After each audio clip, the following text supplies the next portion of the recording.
chaîne qui vous édifie.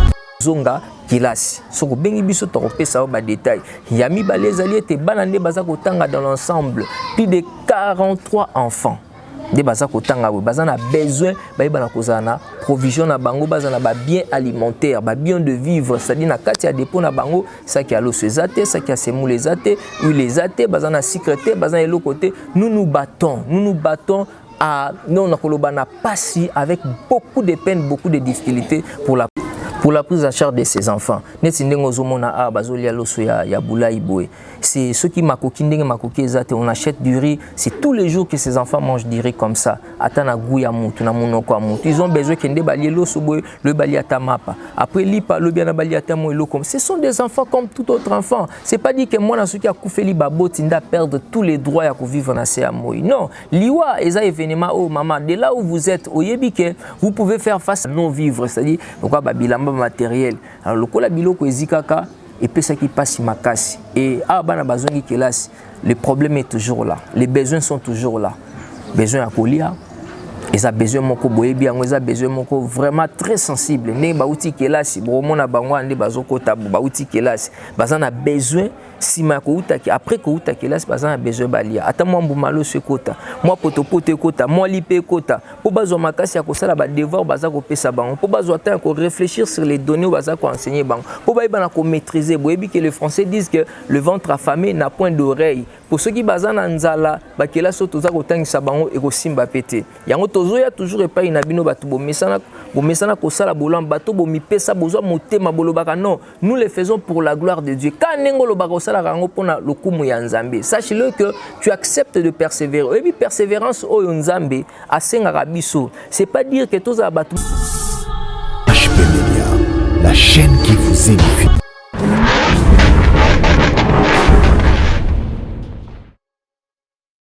Bonjour, bonsoir, mbote na bande konyoso, ça dépend de l'air partout bokoye bana kolanda biso na nzela ya etandoike na chaîne na bino bozwa bomesana kolanda bozwa kalibaku ya koyamba basango ya malamu pe ya motuya o esengeli na tina na bino wana ezali o ya bino bomesana kolanda tant tozwa kalibaku ya koleka na etandoike na kombo ya Kanda Cédric, autrement appelé Némi, où azali responsable fondateur ya œuvre sociale où azali na kati ya commune ya Kisenso na ville ya Kinshasa na mboka Congo. Na yebisa bino tango nyonso ete nazali acteur social, c'est-à-dire mutoyo Nzambe apesi mokumba ya koyeba na kobika na bana bitike na se moi pona ko encadrer pe ko orienter bango ko éduquer bango. Dans l'éducation il y a ce qu'on appelle la formation. Où ete lobby ba koma batu ya motuya na se moi. Kasi lokola tozali bana Nzambe toki ko bandaliso na bisote ko pesa sangote sans pouvoir koyebisa Nzambe tata apesi biso pe na bomo unifique un mot de remerciement et kozala malamu mingi to sambeli. Kolo totondio to pesio merci pour toza malamu elinga ki otozala yango otozali tika lokumu kebo masan joli ezonge pai na yo pambola maito koloba awa ezongisa lokumu epai na yo pe pambola ba nyonso bakoyeba na koyoka yango na motema ya kufunga pe ya kondima pesa makasi ya koyeba na kotia yango na misala poli pamboli na yo eba na kovanda na bomo ya moko na moko pe mona na tobile yango na kombo na mokonzi Jésus Christo amen. Voilà. Tika kolo aeba na kopambola bino kaka ndenge tolobaki to komi déjà na moment ya rentrée scolaire yango ici et salami déjà bana basi bazongi déjà kelasi na yango to bimili susu liboso na bino na nzela ya etandoike na chaîne na bino bomesana kolanda HP Media pona koya ko pesa lisusu matondi, c'est-à-dire ko remercier lisusu davantage tous ceux qui ont participé pour la rentrée scolaire de ces enfants orphelins au bazana kati ya commune ya Kisenso na quartier Mission sur avenue Matadi numéro 3 aux références tango ezalaka Madimba chemin numéro bo contactera biso eza numéro eza na bas de l'écran na place au monde ba commis frère Némi Kanda. Donc wana eza numéro o boyeba kana ko benga biso po bozwa ba actualité et boza moi 2 3 4 personnes au mité mais baki na ko tout ma poete bana bitike ba na kozwa quelques équipements pour la rentrée scolaire, bien que une partie satisfaisante déjà ici ezongi déjà kelasi, mais il y a encore une autre partie au batikali kozwana no babilo comme souté lokola ba sapatu lokola ba sac lokola ba uniforme non bazu yango te, surtout ba o ba uti komata na niveau secondaire pe ba o baza déjà na niveau secondaire. On a te remercier pe la famille Opinge depuis Paris, papa Adam, maman Brinette, to ebina ko remercier pe bande konabiso fondation fait ça depuis l'Allemagne, to ebina ko remercier pe l'homme du social to benga ke bon to benga ke papa social, papa des papas, le papa Jospin Sarouti bipa yazali. Te remercier infiniment, te remercier tout celui qui a apporté son stylo, son cahier et qui a apporté quelque chose pour être bana bitike ba bana ko sala rentrée scolaire au bauti ko sala na bili ndenge bozali komona. Et vraiment c'est avec joie que les enfants qui n'ont pas de parents nassé à moi au biso to koma ba parents na bango to ndima charge ya ko accompagner bango dans le bon pour que demain qu'ils soient des êtres utiles dans la société. Musalo to sala na bino mama yoza bipa yoza kolandanga, vous êtes aux États-Unis, vous êtes en Angleterre, vous êtes en Europe, partout dans le monde bipa iboyebi na kozala boza kolanda biso pondima ko s'impliquer na kati ya musala o. C'est un bon travail, un travail qui plaise à Dieu, un travail qui attend des conséquences positives, comme vous le savez.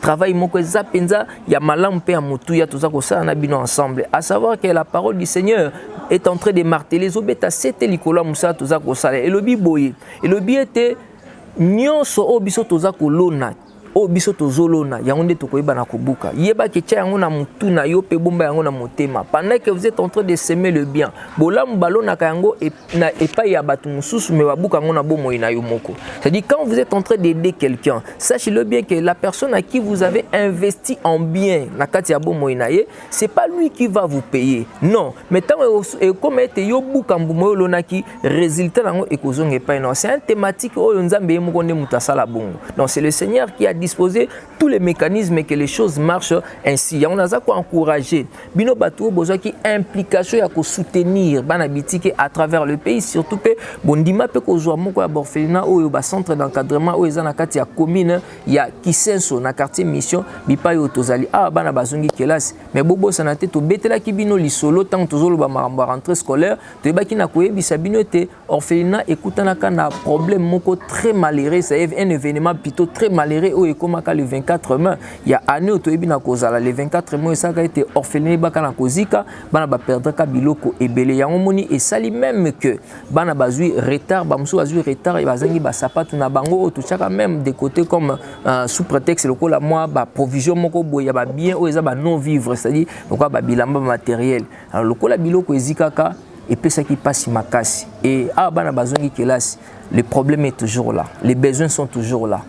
Besoin à colia, ils ont besoin moko boyebi yango, ils ont besoin moko vraiment très sensible. Ne ba uti kelasi, bromo na bango ande bazoko tabu ba uti kelasi, bazana a besoin si ma ko uta ki après ko uta kelasi bazana a besoin balia. Ata moi mbumalo se kota, moi potopote kota, moi lipe kota. Po bazo makasi ya kosala ba devoir bazako pesa bango. Po bazo ata ko réfléchir sur les données bazako enseigner bango. Po ba ibana ko maîtriser boyebi que les Français disent que le ventre affamé n'a point d'oreille. Pour ceux qui bazana nzala ba kelasi toza ko tangisa bango e ko simba pété. Yango tozoya toujours epai na bino bato bomesana kosala bolam bato bomipesa bozwa motema bolobaka non, nous le faisons pour la gloire de Dieu. Quand nengo lobaka osala rango pona lokumu ya nzambe, sache-le que tu acceptes de persévérer. Et puis persévérance oyo nzambe asengaka biso, c'est pas dire que toza bato moto sa makambu parfait au peu complet, non. Le Seigneur nous demande tout simplement de rester sur sa voie. C'est ça ce qu'on appelle la persévérance. Même à tête tozo sala yango pas grande chose, mais une fois que nous avons cette volonté, nous avons cette bonne foi,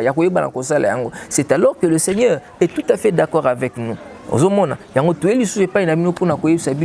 Voici encore une occasion merveilleuse pour nabino koyeba lisusu na kotala ngambu ya provision ya bana o kotala une partie ya bana oyo ba bino na kozwa rentrée scolaire te webina ko contacter biso na numéro oyo zomona na bande de l'écran na obengi biso ozu ba détail ngana yebisaka bino awa tangu na bimaka na ka kotalisa bino musala o tozali kosala na ba besoin na yango po boyeba na ko comprendre bipai nini esengeli na bino boyeba na kotia maboko omoi na minute oyo o toza nango lokola dossier ya monene problème toza nango lokola urgence na biso ezali réparti en deux côtés, c'est-à-dire tozali na manque ya provision ya bana po événement ekomaka depuis bana bayebaki na kozwa esandi ebaka na kokoma jusqu'à présent mutu moko te soit groupe ya bato moko tozwi makoki te ya koyeba na kozongisa dépôt na bango tozongisa provision oyo bazalaki na yango. Donc bana bazo traverser ba moment moko très difficile na kati orphelinat, bien que bayebi na kozwa rentrée scolaire na likambo etali bilamba kolata baza pe na ba difficulté ebele oyo bazali kosibir. Oza komona neti rentrée scolaire ba musu bazwi nanu ba sapatu te, bazwi nanu ba uniforme te, bazwi nanu ba saki te pour beba na kozonga nango kelasi. Et nous y croyons que c'est même aussi la té. Papa, vous nous suivez, maman, vous nous suivez, papa Antoine depuis Paris aux Olanda biso, hein, mouté manu ekosima obi non, moi je peux faire quelque chose pour ces enfants. Ah, lundi en avant ya nangi basombe la banu ata ba pantalon basombe la bango ne fils ata ba ketch ba yeba na kolata. À sachant que na lobaka yango toute vie est vie. Et quand vous comprenez que toute vie est vie, il n'y a aucune vie à négliger. Et que la vie est en difficulté, les hommes peuvent se décider, soit la société a moqué décider et foutayo. Mais quand il n'a jamais qu'au foutayo à la satisfaction de Nzamba foutaramout. Quand Dieu paye quelqu'un, non. Tant Nzamba futaka motu, il apporte tout ce qu'il faut na katia vie à motu pour que cet homme-là ait la force et le courage de rendre gloire à Dieu. Nzamba sara makambo a défauté, Nzamba sara makambo e tengamate. Yango moni nous sommes tellement censés ya kokende ko sala makambo selon la volonté de Dieu parce que tant que ça selon la volonté de Dieu, le miracle est toujours permanent, le miracle est toujours dispo, est toujours à notre portée. Problème na biso ezalaka nini? Tozo yo kame est-ce que tozo chango na misala? Kozala katikati ya bateau te o mukandeza kolobete ces peuples m'honorent que de l'œuvre mais leurs cœurs sont éloignés de moi. Muto azo no nzambe na lobebo, nzamba ota lobebo nete mazo aota lande mutema parce que Dieu regarde les fonds ya mitema na biso. Na o toza koyoka, mitema na biso eza ko décider to sala nini. Oyoki mbela to beti, to memeli yo sango to bitala na kati orphelinat a. Après avoir vous remercier na o boyebi na kosala, to talisi bino que il y a encore un autre besoin o ezali. Tant yoyoki yango. Quelle est la décision de ton cœur? Mouté me décider ni non. Moi je ne peux pas laisser ces enfants. Non. Je vais soutenir ces enfants parce que jusqu'à présent orphelinat nous va partenaire cité sirte ba partenaire baza assis au ba vandibo abino to someli borfelin lupango na kombo ya borfelin c'est-à-dire ataba o ba bimi ba msutango ba koya ba ko bénéficier na yango to tcheli bango unité de production moko boy to seli bango forage non ngana za na poto na tindi bis moko boy ezala quoi unité de production et ça la na bolamu ya bana bitike ba bana kulukela bango ba combler ba vide mususu ba bana kulukela bango ba solution musuna mambo etali tozana ba projet belé l'autre fois na émission na rappela rabino tozana na projet moko ya munene ezali projet d'autonomisation o eza tant kolobela yango te mais to yesiko na ngonga oyo pona ko kotalisa bino l'un des passages où ezali na kati ya mukanda où ezali na kati ya Biblia parce que biso tout tozolanda boy tozali bana nzambe tozana 2 Timothée chapitre na yango 3 le verset na yango 1 ana kotanga mbangu pona meka kopesa likanisi na makambo toza koloba yoka mamkola za koloba awa Paul aza koyebisa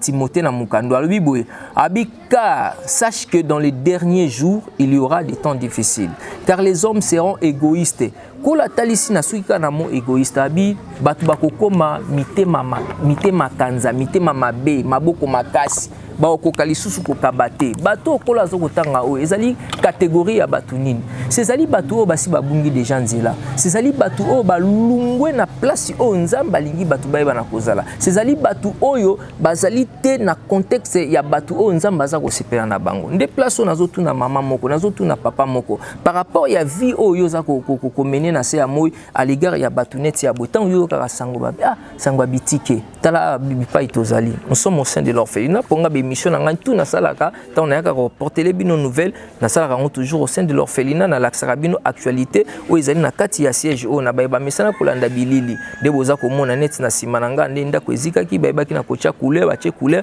est-ce faut bazong c'est est-ce ba écrit likolo na pona ko laksa bino que nous sommes toujours au sein de l'orphelinat bipa itozali ko sala musala ensemble avec vous nous pouvons donner un avenir positif à ces enfants ensemble avec vous nous pouvons faire de ces enfants des grands hommes des hommes utiles au sein de la société tala musala ko soutenir yango tango za na poto zo bayobi mboka nanga bakuluna mboka nanga banditisme il n'y a pas que de gens qui forment des kuluna il n'y a pas que de gens qui soutiennent les kuluna et il y a aussi des gens qui combattent le système kuluna à venir parce que banonde bazana ba jamais kebo soko tikeli bango 5 ans après bazana balabala 10 ans après na balabala qu'est-ce qu'ils deviennent reviendront. Na betaka CTP na lobaka yango, ils seront des inciviques parce que qu'est-ce que la RI peut introduire na kati ya bomo ya mutu? Quelle est la formation que la RI peut donner à une personne? Si ce n'est que l'incivisme, si ce n'est que nyonso ya mabe le négatif o bino boyebi na koyeba le ko les ali bongoti yo sepelaka na bato ba anticipera ova na poto kuna ozomona ndenge nini mundela zo travailler pour le bien-être de sa société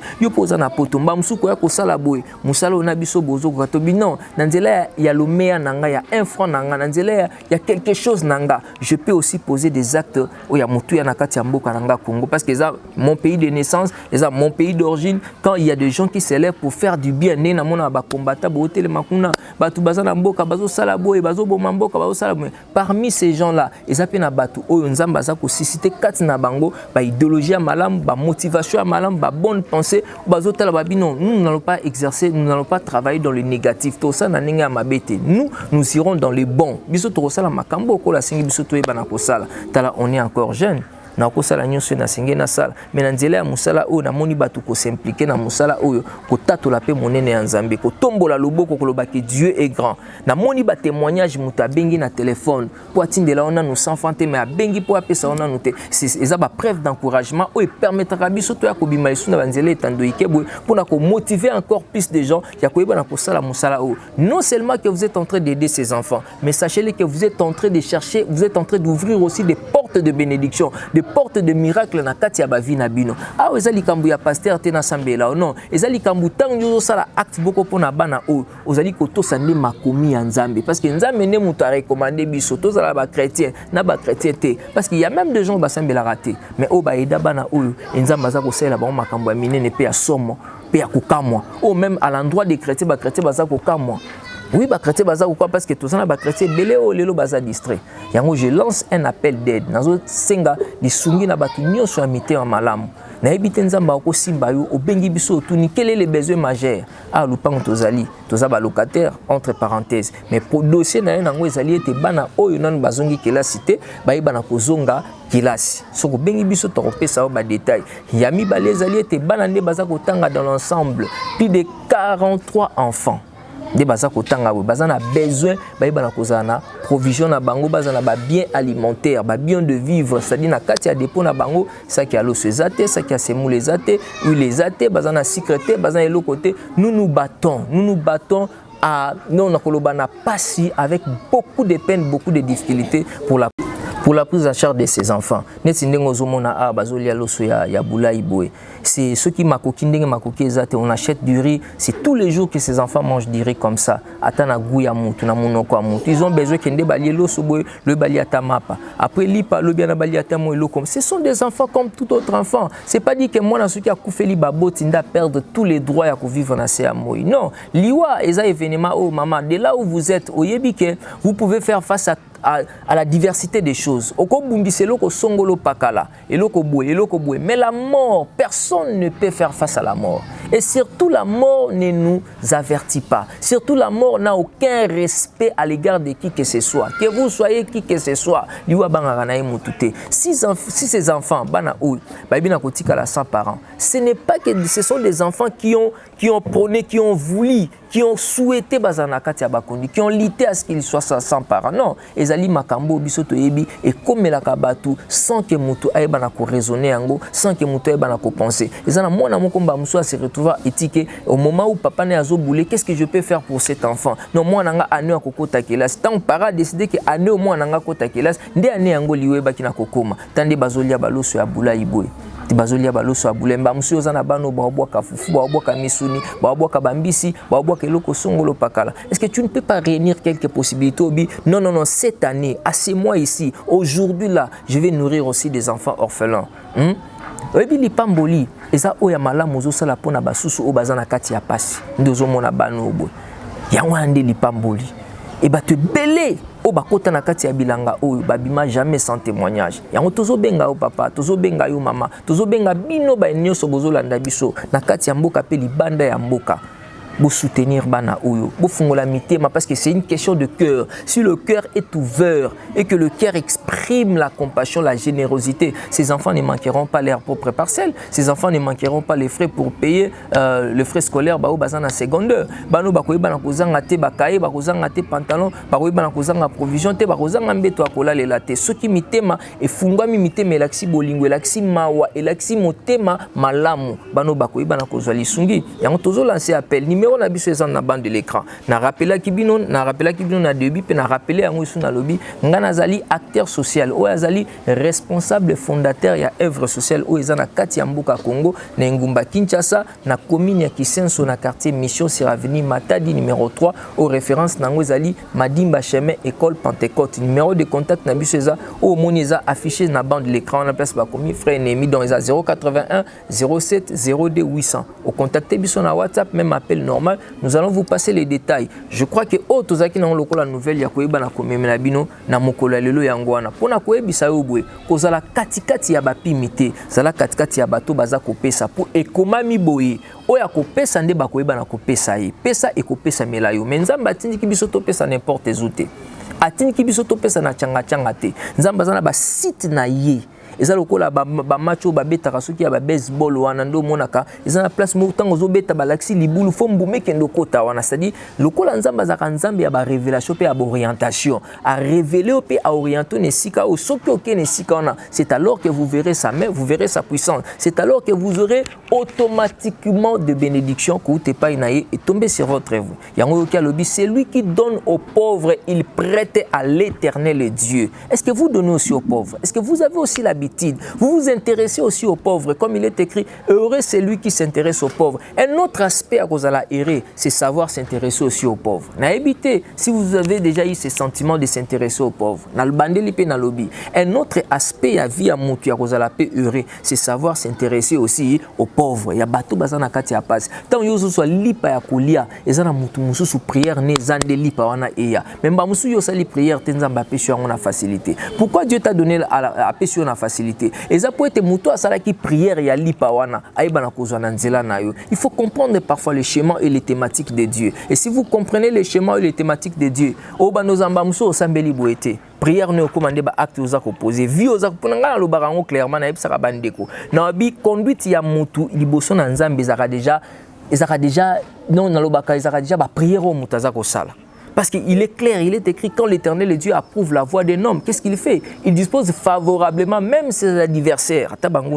À disposer pour ton bien-être, conduite à moto. Et ça déjà un état de prière au moto et pas une ensemble. Si vous avez conduite vous savez vous intéresser aussi na bazana katia paz. Otali ajamoano, otali abano bazolia boulay, ota na commune Kisenso, bazana lembate, bazana Kisenso. Kisenso ezali cité lokola nti commune moko reculé parmi ba commune ezana ville à Kinshasa. Tu penses à ces enfants, tu dis non, moi je vais faire quelque chose de très important. Non, Nzambo Abengami, les pères des orphelins, ne restera jamais indifférent à votre égard, ne vous laissera jamais improductif. Il fera toujours quelque chose. Nakati ya vina bino, nakati ya vina yo. Et tant que tolo ba makambo, on a problème moko boza ko déranger vina yo.